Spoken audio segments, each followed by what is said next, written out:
Meanwhile, South Korea has lashed out against Japan over its trade curbs on Seoul.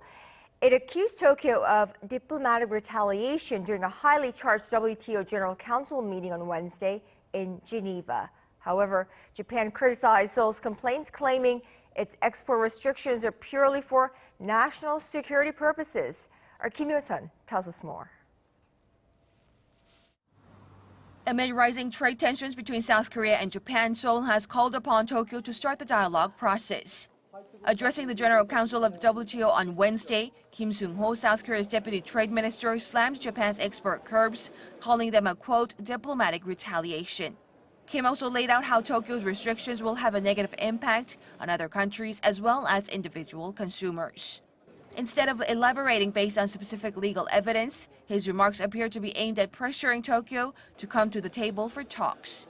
His strategy seemed to take into account the possibility of Seoul suing Tokyo at the WTO dispute settlement body, as providing too much information could give Japan the upper hand in such a situation.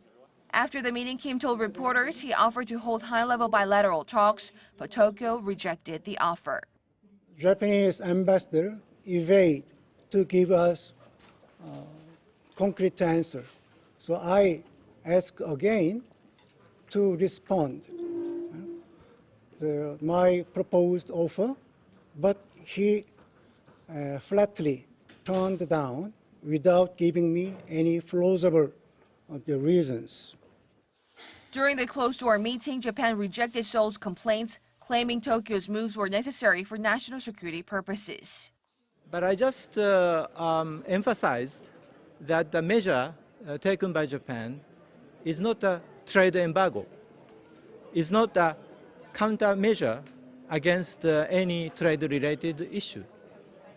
It is about the measure taken on the basis of export control. Despite the fiery clashes, other WTO member states, including the U.S., refrained from publicly expressing their opinions on the matter. Hyo-sun, Arirang News.